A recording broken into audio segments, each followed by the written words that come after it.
Hi, here's an answer to essential question number 2, version 2 in the summer of 2011.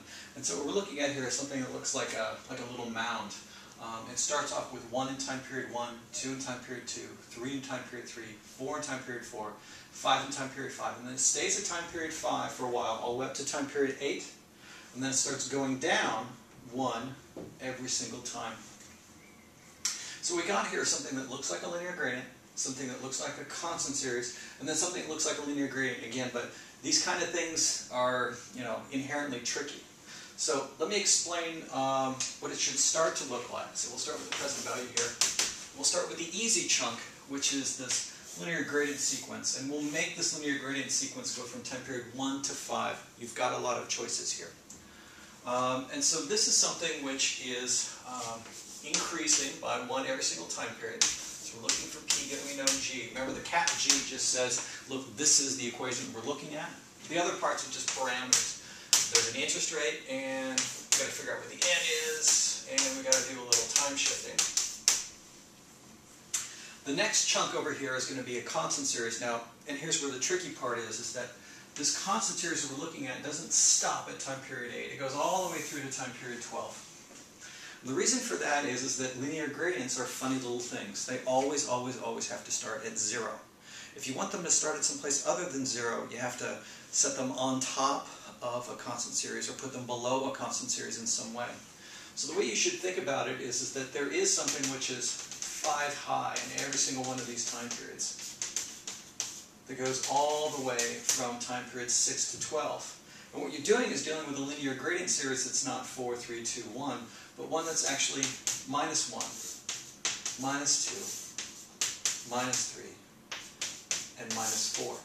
Okay, so you're setting it up at 5 and then subtracting 1 in each time. So this is a linear gradient series that starts at 0 and then goes minus 1, minus 2, minus 3, minus 4. And that's probably the best way of thinking about it.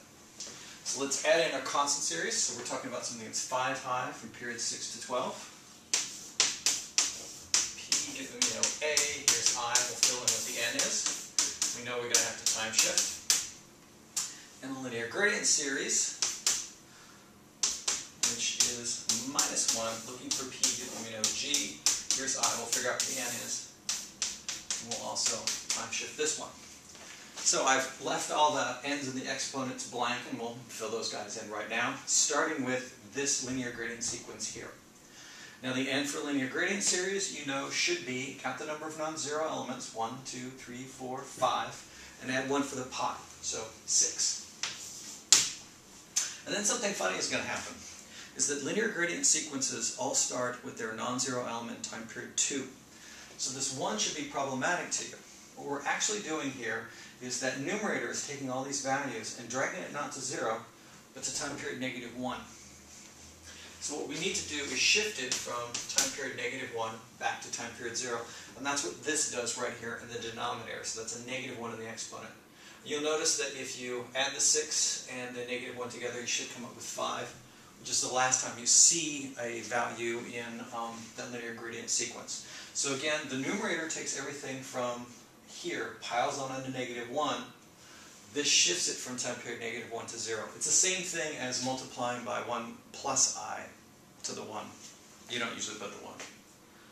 Now let's deal with this big constant series here. This is all the 5s that go from time period 6 to 12. Remember, you subtract off the linear gradient. So for this set of 5s, there's 1, 2, 3, 4, 5, 6, 7 of them. And clearly this is not a constant series that starts at time period 1. This one starts at 6. So this numerator up here takes all this value, focuses it on time period 5. We need to fold it back to from time period 5 to 0. Please note that 7 plus 5 is 12, and time period 12 is the last time you see an element in this sequence of 5s that starts here and goes all the way out to time period 12. Now the last chunk is going to be this linear gradient that's here. So we're looking at a bunch of things that are 5 tall, and we're subtracting 1, and then 2, and then 3, and then 4. And so there's 1, 2, 3, 4 of these. Remember, linear gradient's the only one that you add 1 for the pi. So you stick a 5 in here, and then we can use the same counting rule to get that there should be a 7 there. because what you're really doing is taking all this value here and focusing it on time period 7. That's what the numerator does. The denominator shifts it from time period 7 back to time period 0.